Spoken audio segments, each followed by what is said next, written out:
부산 한송교회 오늘의 밥 시간입니다. 2월 15일 토요일. 오늘의 밥은 누가복음 3장 15절로 21절 말씀입니다. 백성들이 바라고 기다림으로 모든 사람들이 요한을 혹 그리스도신가 심중에 생각하니 요한이 모든 사람에게 대답하여 이르되 나는 물로 너희에게 세례를 베풀거니와 나보다 능력이 많으신 이가 오시나니 나는 그의 신발끈을 풀기도 감당하지 못하겠노라. 그는 성령과 불로 너희에게 세례를 베푸실 것이요 손에 키를 들고 자기의 타작마당을 정하게 하사 알곡은 모아 곳간에 들이고 쭉정이는 꺼지지 않는 불에 태우시리라. 또 그 밖에 여러 가지로 관하여 백성에게 좋은 소식을 전하였으나 분봉왕 헤롯은 그의 동생의 아내 헤로디아의 일과 또 자기가 행한 모든 악한 일로 말미암아 요한에게 책망을 받고 그 위에 한 가지 악을 더하여 요한을 옥에 가두니라. 백성이 다 세례를 받을새 예수도 세례를 받으시고 기도하실 때에 하늘이 열리며 성령이 비둘기 같은 형체로 그의 위에 강림하시더니 하늘로부터 소리가 나기를 너는 내 사랑하는 아들이라. 내가 너를 기뻐하노라 하시니라. 세례 요한의 신앙 고백과 예수님에게 세례를 베푸는 내용입니다. 세례 요한이 얼마나 위대합니까? 예수님께서 말씀하시기를 여자가 낳은 자 중에 가장 큰 자라고 말씀하셨을 정도로 세례 요한은 위대한 인물입니다. 당시 영적 지도자들이 예루살렘에서 호의호식하며 권력의 단맛을 누릴 때에 광야에서 낙타트롯을 입고 석청과 맥두기로 연명하며 헤롯을 향하여 목숨을 걸고 바른 말을 했던 선지자 세례 요한입니다. 만약에 이 시대에 세례 요한이 있었다면 시대의 지도자로 추앙받는 그런 높은 지도자여 또 믿음의 어른으로 대접받을 인물입니다. 자, 그런데 세례 요한의 자세가 어떻습니까? 사람들이 세례 요한을 오해해서 혹시 예수님인가 메시아인가 라고 생각하니까 세례 요한은 나는 예수님의 메시아의 신발끈 풀기도 감당하지 못하겠노라. 이 신발끈을 묶고 매는 것은 당시에 노예들이 주인이 출타를 하거나 출타해서 돌아올 때에 신발끈을 묶어주고 풀어주고 하는 것인데 세례 요한은 예수님의 종, 노예가 하는 일도 감당 못할 정도로 자신은 종보다 낮고 낮은 천한 비천한 자라는 것을 말하는 것입니다. 이런 모습이 정말 큰 자의 모습이고 진정한 겸손의 모습입니다. 사람들이 왜 일을 하고 또 정치적 성향을 띠고 사회생활을 합니까? 먹고 살기 위해서이지만 사람들이 하는 말이 먹고 살만해지면 명예를 얻고 싶다는 것입니다. 사람들로부터 추앙받기를 바라고 돈도 쓰고 또 공부도 하고 먹고 살만하면 이제 공부도 하고 돈도 쓰고 명예를 얻기 위해서 돈이 안 되지만 그런 일도 한다는 겁니다. 돈이 많이 있기 때문에. 자, 그런데 이 세례 요한은 고난의 길을 걷고도 명예가 아니라 자신을 낮추며 자신의 존재를 정확하게 인식하고 있죠. 겸손이라는 것을 여러 가지로 설명할 수 있겠습니다만 겸손은 먼저 자기 자신을 아는 것으로 시작됩니다. 우리가 교만하고 무례한 이유는 우리 자신을 제대로 알지 못하기 때문입니다.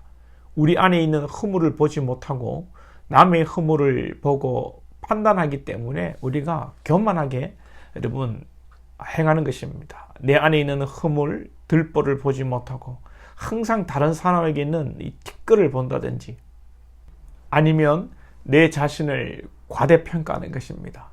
사람들이 잘한다, 믿음 좋다, 성실하다 칭찬해 주니까 진짜 우리가 그런 줄 알아요.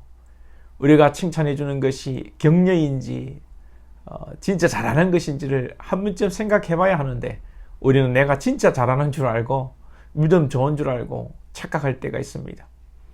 세례 요한은 자신의 목을 내놓고 사역하고 진실하게 사역하였음에도 그럼에도 불구하고 예수님이 칭찬해도 불구하고 자신은 예수님의 신발끈을 묶고 푸는 종만도 못하다고 자기를 인식하고 고백합니다. 우리가 먼저는 우리 자신의 연약함과 부족함을 깨닫기 원합니다. 그리고 이 부족함의 근본적인 의미는 무엇입니까? 이 우리의 수고와 헌신이 예수님의 수고와 헌신에 비하면 아무것도 아니라는 것을 깨닫는 겁니다. 겸손은 늘 주님을 기준으로 우리를 생각하는 것이 겸손입니다. 우리가 방자히 행하고 큰 소리를 내고 내 주장을 하고 교만히 행하는 것은 늘 나의 공로와 수고를 생각하기 때문이고, 우리가 예수님 앞에서 우리 자신을 생각하지 않기 때문입니다. 인간적으로라도 우리가 수고해서 누구의 목숨을 구했다고 하면 자랑하고 또 인정받아야 할 만한 일이죠. 그러나 누군가가 자기의 생명을 희생하면서까지, 죽으면서까지 남을 살렸다, 그런 상황 앞에 우리가 누구를 살렸다고 해서 우리는 여러분, 우리의 헌신과 수고를 입 밖에도 내지 못하는 거죠. 그런데 우리가 늘 남을 비판하고 교만의 자리에 앉는 것은 나를 위해 죽으신 주님의 십자가를 생각하고 그 기준으로 그 앞에 우리가 살아가지 않기 때문에 우리의 작은 것으로 우리를 자랑하는 것입니다. 그리고 겸손이란 것은 마땅히 감당할 바를 감당하는 것이 겸손입니다. 요즘 느끼는 제 마음은 저 자신을 돌아볼 때 내 평생에 교만했구나, 그렇게 저를 깨닫습니다. 그렇게 생각이 됩니다. 제가 제 스스로 잘난 줄 알고 살았구나, 그런 생각이 듭니다. 잘난 줄 알았지만 돌아보면 잘난 것이 아무것도 없다는 것을 깨닫게 됩니다. 감히 목회자로 살아가는 것도 너무나도 부끄럽다, 지구멍으로 숨고 싶다, 그런 생각이 듭니다. 사람들이 격려해 주니까 그 소리를 제가 진심으로 듣고 격려인 줄도 모르고 제가 정말 그렇게 살아온 것인 줄 알고 착각하고 정말 제가 어리석게 살아왔구나 라는 생각이 듭니다. 그러면 나는 못났으니 모든 것을 못한다, 이렇게 하는 것이 또 겸손인가? 그것도 아닙니다, 여러분. 내가 못합니다, 내가 부족합니다 하는 것이 겸손처럼 보이지만 이것이 더 큰 교만일 수 있습니다. 왜 그렇습니까? 하나님의 말씀은 내게 능력 주시는 자 안에서 내가 모든 것을 할 수 있다.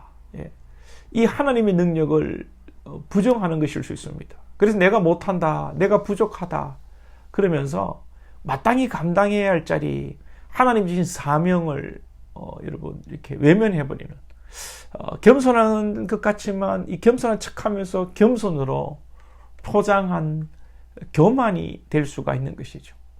세례 요한은 감히 주님의 신발끈을 풀기도 감당하지 못한다고 생각했지만, 그러나 자신에게 주어진 사명은 목숨을 걸고 감당했습니다.